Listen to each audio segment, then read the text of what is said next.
Well, hello again from the Granite State. My name is Gary, and this is the Restoring Main Street podcast. Thank you, as always, for joining me.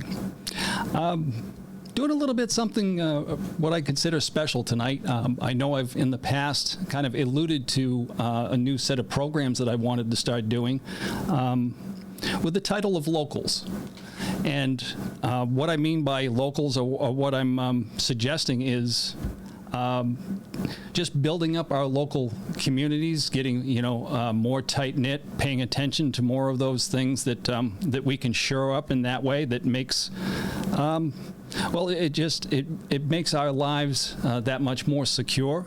And honestly, with what's going on around us nowadays, there's a real need to preserve ideals and principles and things that this country was founded under.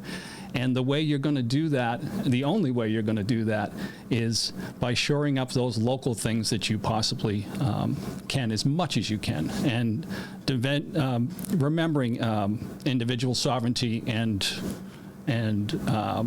just local businesses and local banking, getting away from what the Great Reset is pushing at you, and ESGs, and the way, like I said, you do all of those things is shoring up as much locally within your community that you can.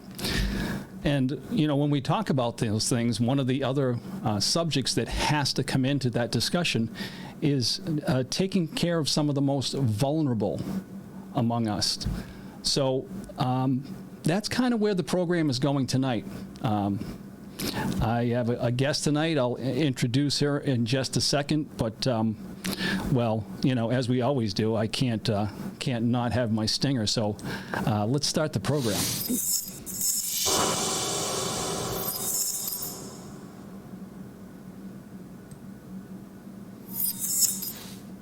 And there we go. Now you get to stare at me for a couple of seconds anyway.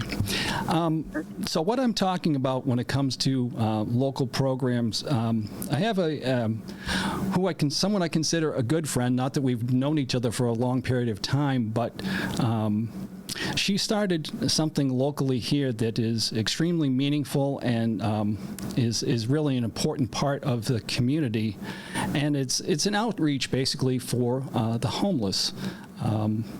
We all know the difficulties and the things that the homeless deal with, but a lot of us would look at that probably from a cursory point of view, and I don't know how much any of you get involved or what goes on in your city or your town, but here in Rochester, we're extremely fortunate to have something that my good friend Sheryl Huckins has started, Manna For The Hungry.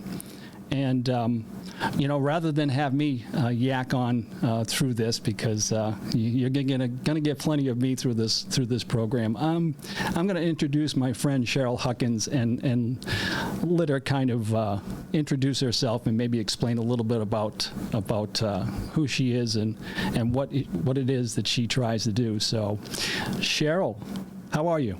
Hi. Fine. How are you? I'm very good. Thank you for taking some time to come on the program. And like I said, I wanted to just kind of start out, if you wouldn't mind, because anybody locally that's going to listen to this or watch this program, may or may not know who you are. Can you give folks out there just kind of a little bit of background, and then morph into how you got started with Manna Meals and kind of the beginnings or the reasons for them? Sure. As Gary told you, my name's Sheryl Huckins. I was born in Portsmouth, New Hampshire. I got married to John Huckins and moved to Barrington, New Hampshire, where I worked a few other jobs, and then I ended up working at the town of Barrington, where I retired from them. I've been retired for 3 years now. And back before I retired, my husband and I were going to a church where a friend of ours, Eric Hawkins, also went. And Eric started a group called Street Outreach. And some of you in Rochester may remember that. It was an enormous undertaking. In Parson Main Park, right in the center of town, We set up generators, we set up crock pots and hot plates and coffee pots and easy ups in the bad weather to keep the rain off us. And we served anywhere between 40 and 90. I think 96 was our biggest night. 96 people, a hot meal every Friday night. There were several volunteers. All the food was provided by us. We all made our special dishes and brought them. And then Saturday morning, we distributed the leftovers along with sandwiches and other baked goods that we had. We did that for several years, and then the pandemic hit. And when first of all, Straight Street had changed. The city refused to renew our permit in Parson Main Park, so we moved to Salvation Army parking lot. And then from there, we went inside the Salvation Army for a while, and they were changing the guard as far as the captains running the church went. And we ended up leaving there, and we were in a parking lot across from Blue Seal, down that little side street in Rochester. And then eventually, the volunteers fell away, and we ended up at the Commons, who was Eric and his wife, and a few of us from Straight Street there. And we were distributing sandwiches on Friday night. And then that was going all right for a while. We weren't serving a lot of people, but we were still, we got to see them and keep in contact with them. So we knew, what was going on with them, who needed what. And then the pandemic hit. And when the pandemic came, Straight Street slowed down considerably, even more. And my husband and I had stopped going because we decided with Eric that too much contact wasn't good. So we tried to keep as few people as possible in contact with the homeless to prevent any of them from contracting the virus. Sure. So I was sitting here and I realized one night, I was thinking about it, and I thought, there's no food on Wednesday night in Rochester anymore. So people, the homeless, and anyone that comes to those community meals, they were going from Tuesday night until Thursday night with no food. Right. And that's how Manna got started. I made about 25 pounds of baked ziti and put it in the back of my SUV and started dishing it out.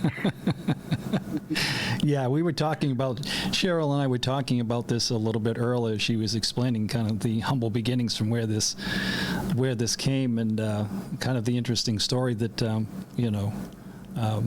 how she got chased out of that idea, and it morphed into Manna. Cheryl, you, if I remember, a text that we shared when this all started, when Manna started, it was pretty much maybe a one or two person show. How has that changed from when this started? And I understand you're coming up in a couple of months here on an anniversary too. Yeah, and it's almost 2 years. I started out down in downtown Rochester. Like I said, I just put this food in the back of my SUV. I had some to-go containers that had been given to me. Right. And I pulled over on the side of Academy Street and started dishing it out. And I had contacted Chris Cortez from the My Mobile store. Mm-hmm. I know he likes to help people, and he's a very benevolent person. He came down, and he was helping me. And Deborah Calabro, who I didn't know, but she was from Dover. I don't understand how she got involved, but she showed up there and introduced herself to me and started helping out. Right. And the next thing we knew, there's Bob Bino, the city health inspector, code enforcement officer. And wonderful. He waited until I served the last person and came up and told me that I wasn't allowed to do this in the city. All food distributed publicly had to be made in a commercial kitchen and served by someone who was ServSafe certified. Right. Which I had none of that. And one thing led to another, and he ended up handing me some money and told me to get pizza for the next week and figure it out. And that's how Manna got started. It was incredible. And what I ended up doing is working with restaurants, and I'd get the restaurant to work up a meal that they could sell for between $5 and $7 without losing money. Right. They did that, and I would put a notice on Facebook and invite people to come and call the restaurant and order a meal to donate, and I would pick them all up on Wednesday night and distribute them. And it just exploded from there. The United Methodist Church agreed to let me use their parking lot because The city really didn't want me just pulling over the side of the road. And so I was parked back there by myself, handing out this restaurant food, and that was working out well. Chris Cortez still came down. Deborah was still around then. And then Deborah disappeared. She had some health issues, and Chris, because he had the store, so he wasn't always there. So I was out back there a lot by myself. And one night I'm back there handing out food, and this man just shows up with a pickup truck and said, "Can I hand out some clothing? Do you mind?" And I said, "No." And he introduced himself as Byron Kimball from the Grace Church. He ran a group called Blessings. And he had a pickup truck and a couple boxes of clothing. And it was very nice. It was nice to have the company. Sure. And then the next week he came back. And then the next week he came back and he had a friend with him, Brian Glidden from church. So, and he had more clothes. And then Christine Griffin contacted me. She said, "I have a mobile food pantry I'm setting up. I'd like to come down and hand out some non-perishable items to the homeless at your Manna." I said, "Okay." And she brought down a couple of card tables and put out a few, little canisters of shelf-stable milk and juice. And she had a few canned goods. And that went over really well. Right. And then her husband started coming with her, Stephen Todd, and her daughter, Laura. And Byron's wife, Anne Marie, started coming around. And then a woman from Straight Street that I used to work with named Gabriella Susi, she started coming down and helping out. And one thing just led to another. It went crazy. I now have several volunteers. I have Bob Wade comes down, Robin Stewart, Christine and her family is still there, Byron and his wife, and Brian Glidden still comes down occasionally. Then Jessica Smith showed up one night. She has a son, Brian, a young boy. He's in grade school, middle school, I believe. And he wanted to make snack bags to hand out to the homeless people. So he had made up these little goodie bags with some treats in them and handed them out. They now come every week. Brian makes up those bags every week, and they hand them out. Chris Cortez still dances around us. He's always a joy to have around. Rebecca Inglis, she manages the subway at the Lilac Mall in Rochester. She comes down to visit. It's just amazing, the number of people that help out. That's great. That's explosion kindness. Yeah, I mean, like I said, I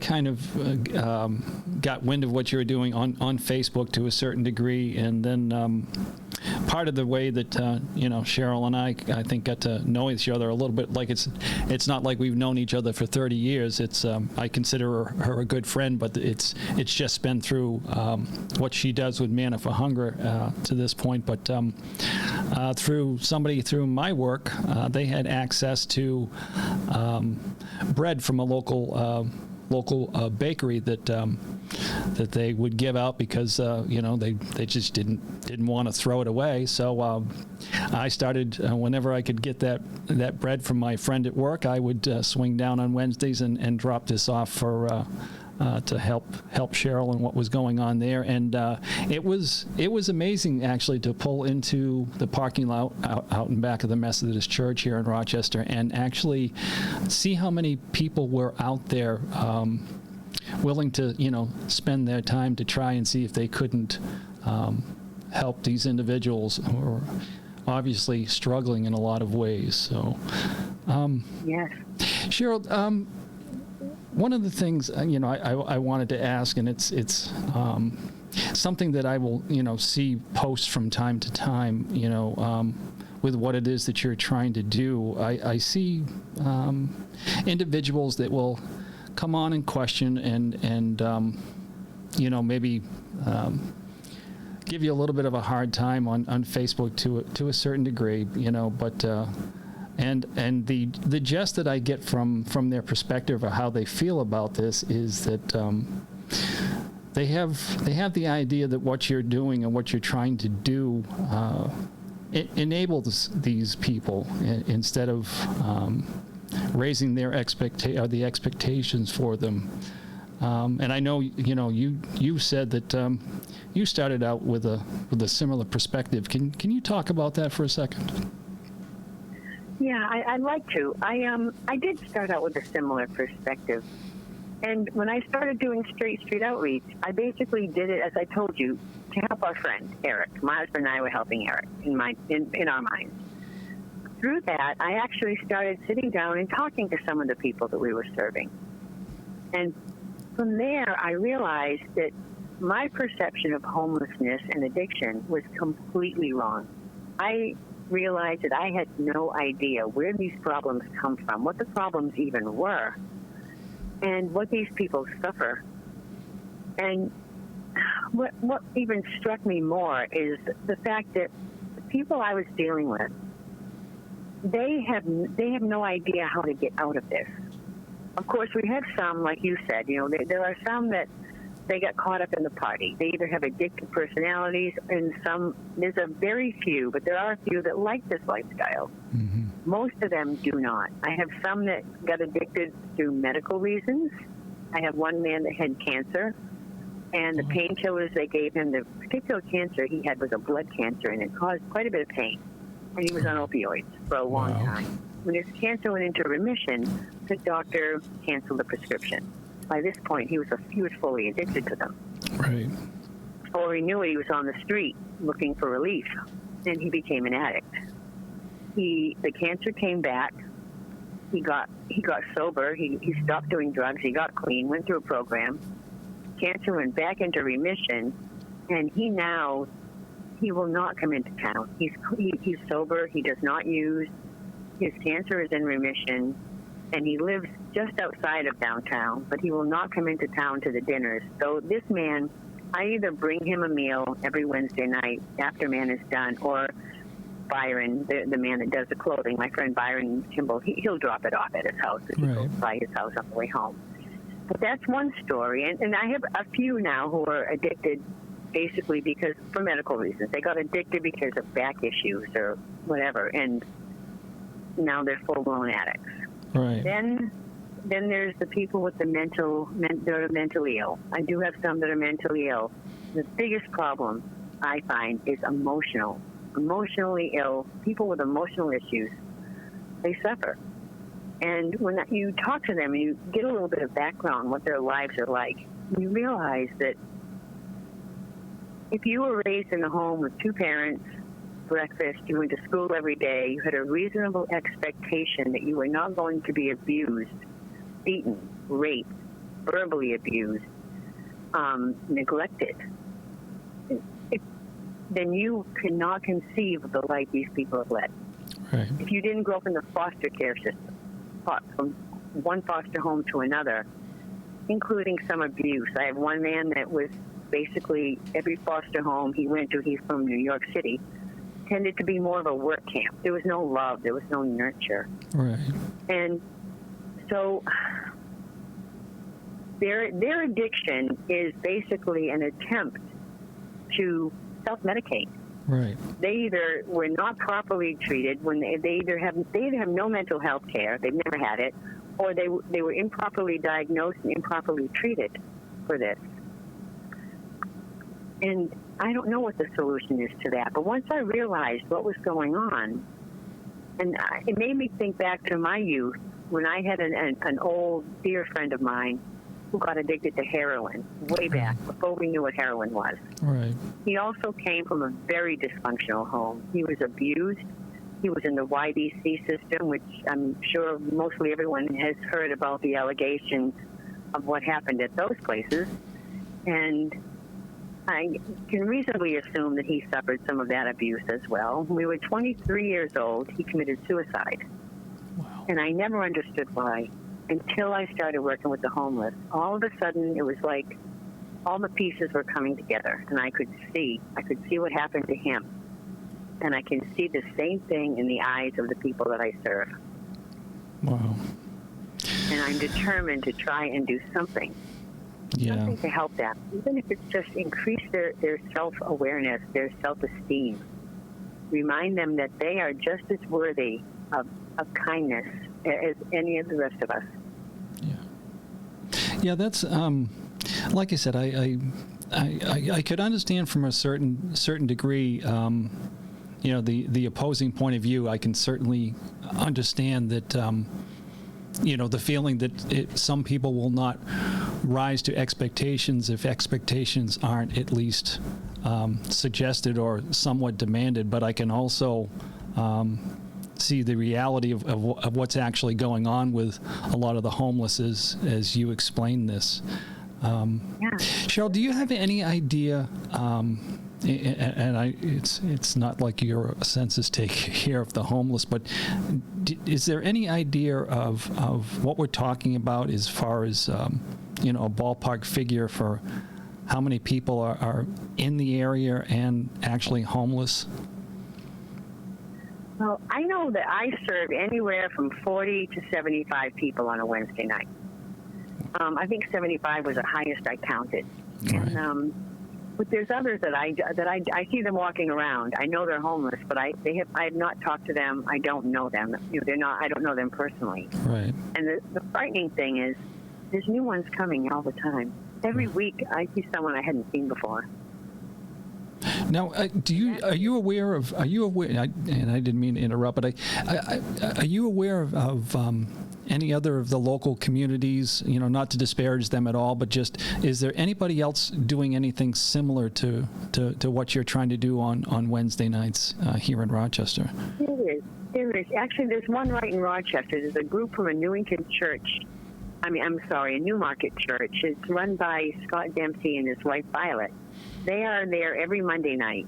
They're down on the little, I don't know the name of the road. It's the road between Blue Seal and back of the Knights of Columbus building by Whitway. Okay. They're down there every Monday night, and they serve food. There's also Bread of Life Thursday happens in Dover. And that's, I believe, the first Thursday of every month. That's run by Lane Case. She goes to St. John's United Methodist Church of Dover. And she does it a little bit differently than Manna. She raises money and buys food from a local restaurant at a reduced rate to feed to her people. Okay. And she actually lives in Barrington, and she started Bread of Life Thursday because she was so inspired by what Manna was doing. That's excellent. And then there's Scott Dempsey's group is called Fast Track. Then there's a group called Homeless Outreach Partners. It's run by Jennifer and Warren Dietrich. And they came to Manna one night and set up a table, and they had clothing and toiletries and things to hand out. So they're out there trying to do their part. Right. Then, of course, there's Boxes of Love for the Homeless. That's one of the largest efforts, I think, in the state, run by Stacy Bergeron. She's been in Rochester a few times, where she comes in and she just does this blitz event where she sets up, there's pantry food, there's restaurant food, there's free haircuts, there's free bicycles. It's amazing what she does. The last one she did was at Newington, and she gave out full camping sites, including a propane heater with 5 bottles of propane for each person. Wow. To help them get through the winter. And so there's a lot of groups like that. There's also the restaurants in Rochester. Some of them are amazing. Christina Enos from Fallen Leaf Bistro has teamed up with Gather. They're a benevolent group that goes from town to town distributing food, fresh foods, vegetables, dairy, and along with pantry items. And this gentleman that works with them named Seneca, he is providing the food for Christina, and she's going to do a Manna meal once a month. Wow. And she's doing that. Actually, the first collaboration of this is happening tomorrow, this week's Manna meal. Okay. Nick is providing ham and potatoes and vegetables, and Christina's cooking it up. And those meals, because the food is donated, those meals are selling for $3 a piece, which is really great. I expect to get quite a bit. And any extra that we get, we take down to the Willand Warming Center after Manna's over, because there's plenty of people down there to feed. Yeah, I would imagine. That was. So there is a lot, and there's people that are out there trying to help. Right. My goal is I'd like to pull us all together. I was thinking of calling it the Council of Love, and just forming like a council of do-gooders. Get us all together so we all know what each other's doing, and we can trade ideas and help each other. And I've learned this from Tracy Hartikoff of the Stratford County Homeless Shelter. That woman is amazing. She has helped us at Manna to an unbelievable degree.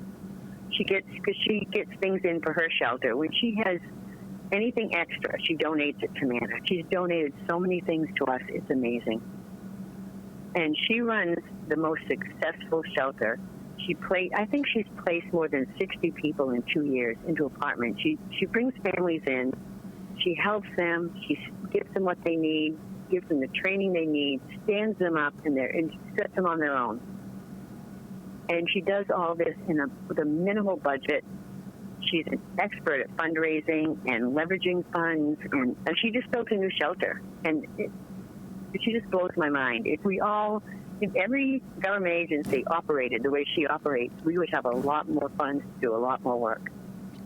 That's extremely encouraging. That's so good to hear, because that was one of my next questions as far as local services, and I mean you're doing what you do on Wednesdays, and thankfully with the information that you just shared, at least we can see that there is some effort on some of the other days of the 7 days a week that we're actually trying to do some good within the community. So. And there's also Red's Good Vibes. Have you heard of them? I'm sorry, who? Red's Good Vibes. It's a food truck that goes around. It's run by a family. Their story goes that they lost their older brother. They nicknamed him Red. Mm-hmm. And it was always his dream to do something like this, to go around helping people and feeding people. And after he passed, in his name, the three siblings got together, and they each put in some money, and they started providing food around their hometown and feeding people. And one thing led to another. They now have a big red food truck, and it's called Red's Good Vibes. And they show up. They're at the Dover train station quite often. They're in Hampton Beach. They're all over this area. And they do the third Wednesday of every month at Manna. They're at Manna. They're amazing. They come down in their tie-dye and these huge smiles, and they're just full of positivity. They cook up the most delicious food, and it's all free. They hand it out to anyone who comes to them for a meal. Wow. No, like I said, it's beautiful. Yeah, that's amazing. That's amazing things, and like you said, I think a lot of us. It's easy to get a little bit jaded and take things for granted, especially if you grew up in somewhat of a normal home. Nowadays, what is normal? I didn't realize that I was part of that community that was that my home life wasn't exactly perfect, but I never realized that, but it was nowhere near what it is that these folks are going into, or dealing with. So I can see how misconceptions can start, and and the wrong idea can gain ground in a community sometimes, and it's a lot of it seems like to me is because it's easy for people to kind of label the homeless and those individuals that are struggling as an eyesore in a community, labeling them all as troublemakers, and I'm sure to a certain degree there are some out there that are just trying to survive. So if they grab something out of somebody's yard or whatever, I mean, like I said, not everybody's they're trying to survive. So, and I'm not trying to make an excuse for them, but just the reason behind some of these things. But I think, like you suggested, if the community would take a fresh look at this and try to come up with ways to try to help and service these people, and give them the hope that allows them to think that perhaps if what it is that they want to do is get out of the situation they're in, if we could find a way to provide a path or give them some hope that they can see a way out, maybe a lot more of these individuals could transition out of this and get back to feeling like viable members of society. And there have been some successes. The most profound one we've had happened at Straight Street Outreach. There was a kid, he was probably about 23 years old, and he started showing up at the Straight Street Outreach meals, and he's this big, handsome, robust kid. And he was already addicted then. And over the couple of years, you just saw the deterioration in him. He was skinny and scrawny, and he developed what's known as drug-induced schizophrenia. He could be frightening. He got very violent. We were all waiting to hear Tyler either ended up in state prison, or he was dead, he OD'd, or got killed. Or, I mean, he was one of those kids that you never give up hope, but it was really hard to hope for him. And we just kept loving on him.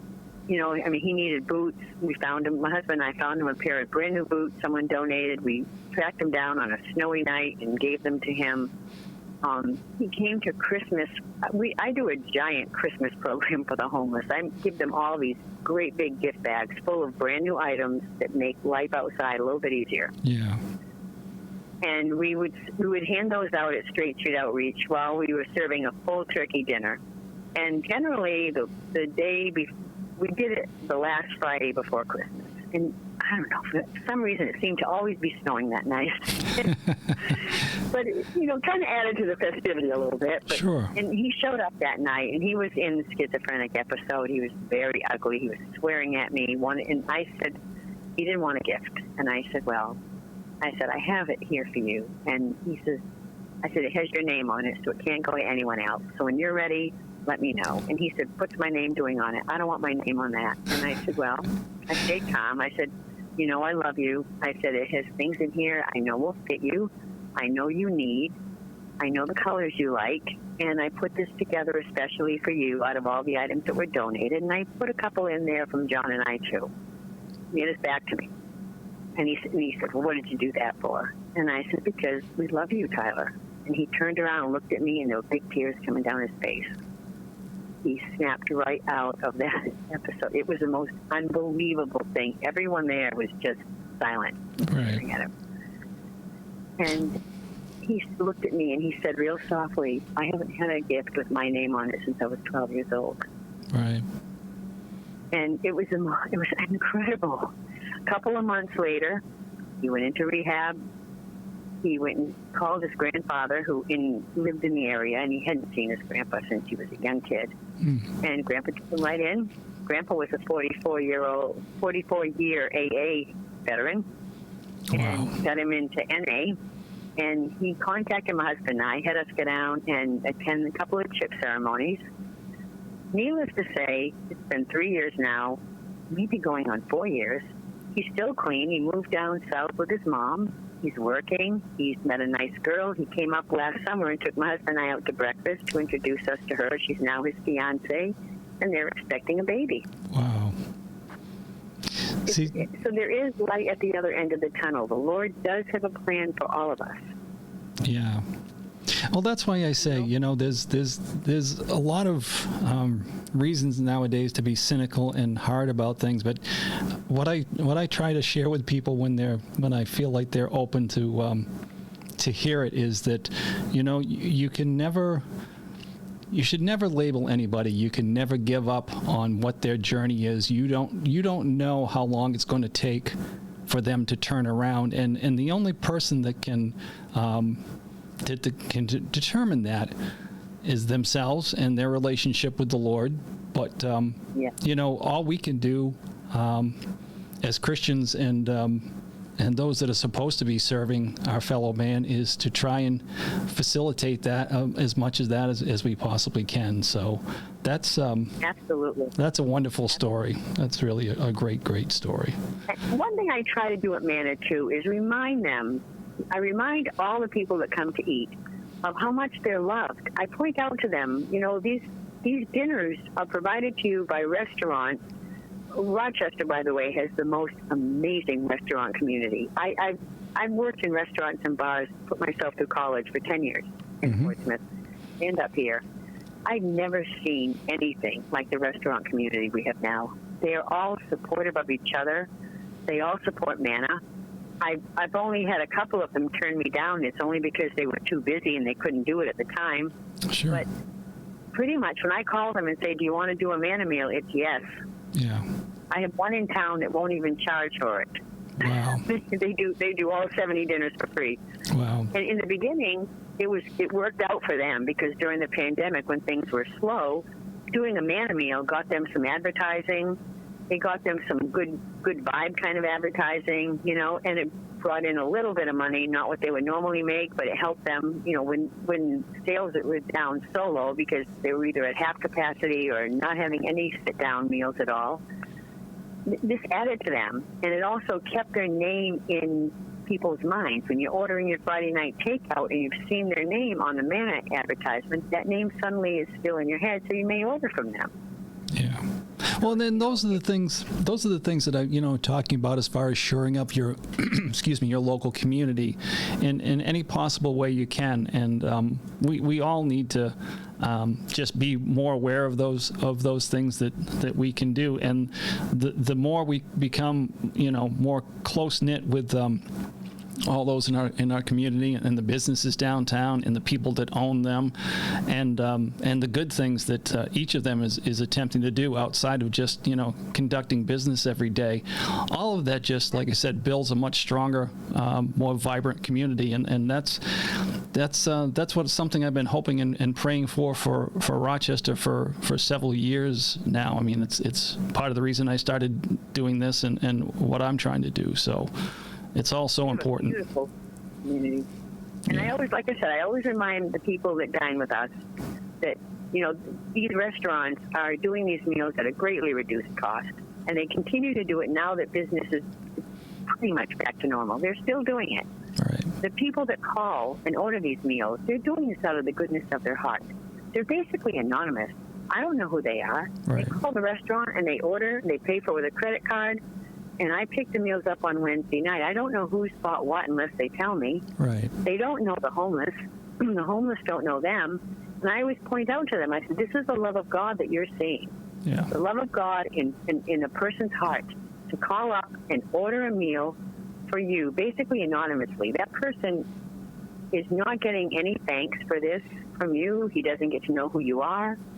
He just does this out of the goodness of his heart because he cares about you. I said, you guys are seen, you're cared about. You're part of this community.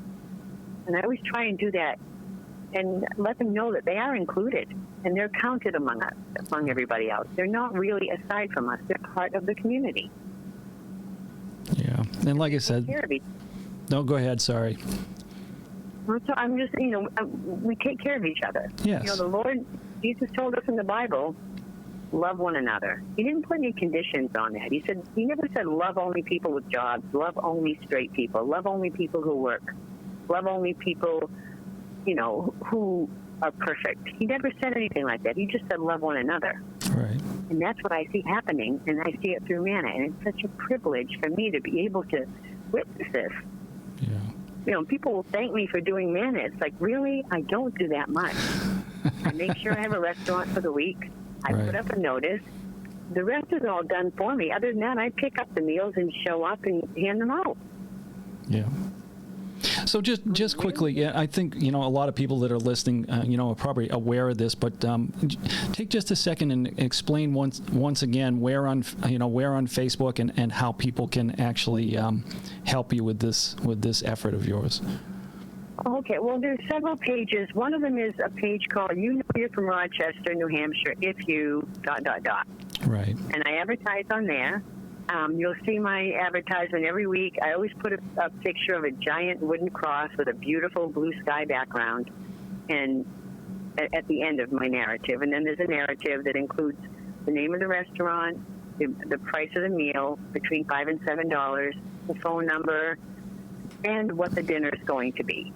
And people can, from that, there's also a little bit of news in there about what's going on with Manna this week, about, Byron's clothing trust, does he need donations, what's happening there, Christina, what does she need for her pantry, and different requests we have. Like this time of year, I'm always asking for hand warmers, and foot warmers and body warmers, because those things, you just can never have enough of those. Right. And so they can read that, and if they like, they can call up and order a Manna meal. Yeah. And and like I said, it's a beautiful thing to do, and I think it helps people that get the food. It helps them feel some self-esteem. Like I said, someone cares, someone notices. You're not invisible. Definitely. And it's getting to the point where those who have disdain for the homeless and don't understand the plight, I'm finding that community seems to be shrinking quite a bit. Right. In the beginning, I got a lot more negative comments than I do now. People are starting to understand.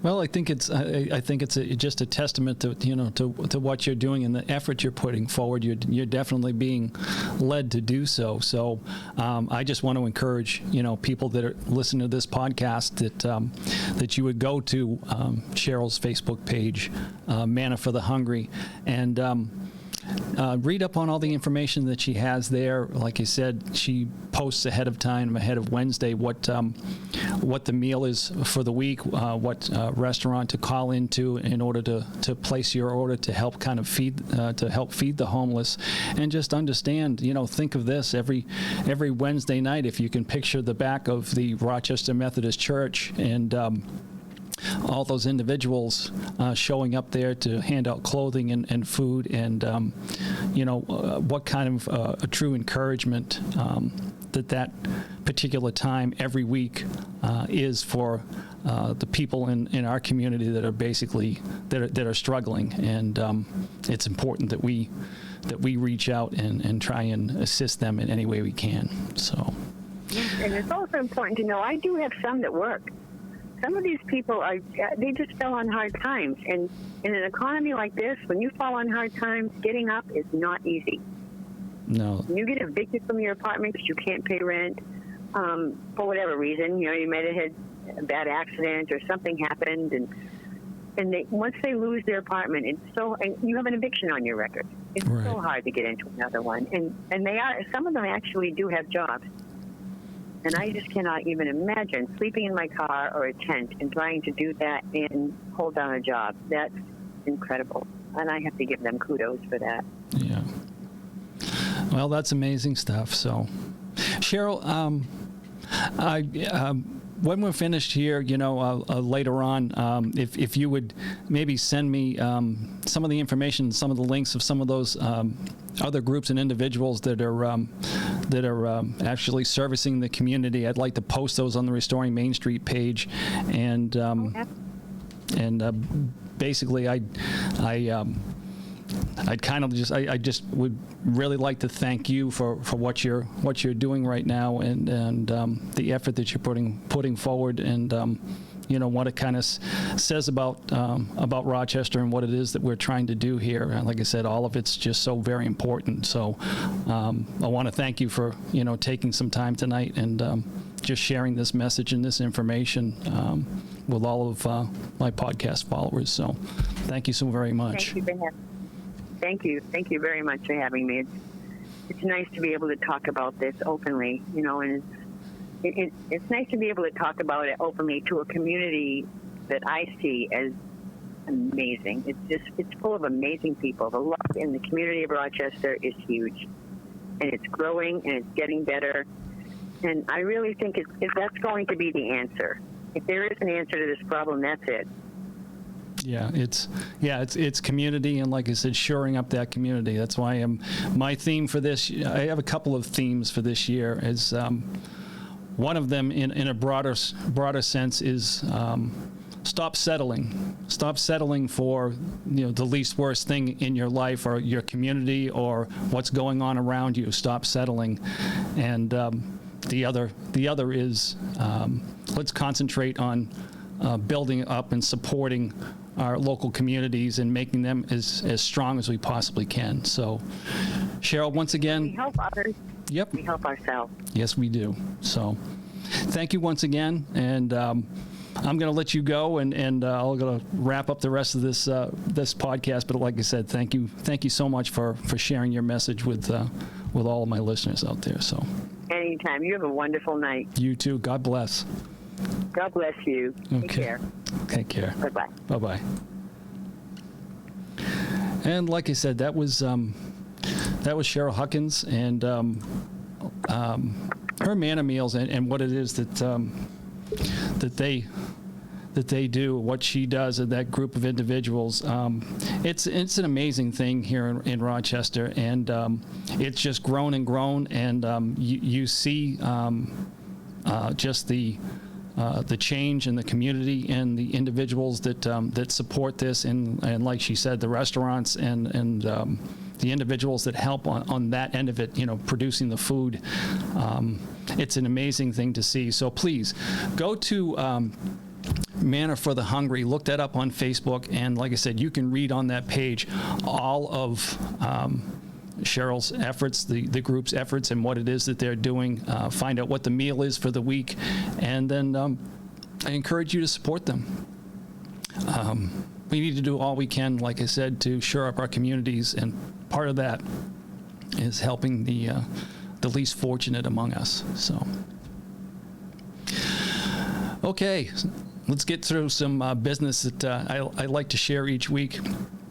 And I want to remind you, one of the big supporters and followers of Restoring Main Street that shares the links to my podcast is my good friend Gene Valley, which I'm still asking all of you out there that listen to the podcast. I'm asking for prayers for Gene, because as far as I know, he still is battling and trying to shake COVID. So.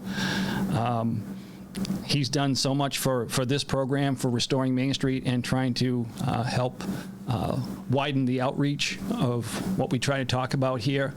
And I figured the least we can do is those of you that are inclined to pray, please pray for his recovery, and I would greatly appreciate that. Also, it wouldn't be a Restoring Main Street podcast over this last couple of months without me talking about my good friends at metalheadsrock.com. Like I said, if you're into heavy metal and you want to don the apparel and remember your heyday, or just just enjoy wearing a T-shirt of a band that really brought you through your teen years, and you still follow and just love their music.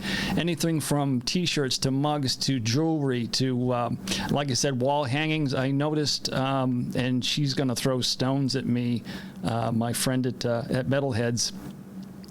I forget the name. Is it Ernie or something like that? There's some kind of I forget what heavy metal band it is that has one demonic looking individual that is kind of their mascot slash logo that they use for the band. And like I said, all of you are going to scream at me later and whatever, but they did a metal wall hanging like the ones you see behind me of my my company's logo, but they did a huge wall hanging of this particular rock band's mascot, and it's amazing. So please go and check out metalheadsrock.com. If you live in the area, please go to the Rochester Mall and go check out their store. They have got quite a selection. I noticed recently they just added some I want to say they're Red Sox drumsticks, and then I see a Boston Bruins electric guitar is something else that they're offering there at the store. So please go check them out. And like I said, if you don't live in the area, metalheadsrock.com. Check out the website if nothing less, and I would greatly appreciate the support for them. Tell them that Gary from Restoring Main Street sent you, and just go check them out. You'll enjoy your time there. So. As always, I'd like to remind you that you can find this podcast on YouTube, Rumble, Gab TV, and BitChute. And honestly, I'm plugging right now for more people to migrate over to Rumble. If you're going to watch a video podcast, and watch my video podcast, because honestly, that is a place where free speech still lives. There is no suppression. You can talk about anything that you want to discuss, and nothing is off subject. Nothing is taboo. That's where freedom exists, and I would really love to see people migrate from the YouTubes and the Facebooks and some of those other places, and actually go to Rumble and search Restoring Main Street and check out my podcast there. Become a subscriber there. Share, like, follow. Write a 5-star review. You can listen to this podcast if you don't care to look at my mug, and I can certainly understand why. You can just listen to the audio of this podcast on Anchor FM, Breaker, Google Podcast, Pocket Casts, Radio Public, and obviously the big one, Spotify. And I'd like to remind you also that as you see the beginning of this podcast each week, I run my quick 50-second ad for my my poetry book, the North Country Chronicles, Poetry and Prose from the Granite State. If you'd like to support me that way, I would greatly appreciate that. That's just my way of, at some point, if I get good enough at this and can grow the following, tickle the algorithms and get more people to get involved, I can spend more time. I would love to be able to get deeper dives into a lot of these subjects and start to do this on a 5-day-a-week basis, but that's going to be a slow transition, and I have to produce the content that makes you want to come back, and then once that happens, it all morphs into something much bigger. But I appreciate all of your support, all of you that you share, the comments, the likes, all of those things. I want to say, in talking about Facebook, on my Facebook page, I have certainly seen a nice uptick in involvement and activity there. So a lot of what I'm posting, even though Facebook can censor and throttle some of your content, I'm seeing a lot more response there than I have in months past. So again, thank all of you. That's all of you. That's not me. My job is to produce the best content I can, and your job or your task that I give you is to show me the support out there, and comment, please. Reach out and comment. You don't have to agree with everything that I say. You can certainly voice your opinion. That's part of what Restoring Main Street is all about. We should be able to still have difficult discussions about difficult topics, and nothing should be censored. We need to get back to what America was as far as that goes. The sharing of information, that asking questions, seeking truth, that should never be taboo. That should never be throttled or shut down. So, in closing, like I always try and leave you with the idea of God, freedom, and family. Because if we lose the first two, our families are certainly doomed.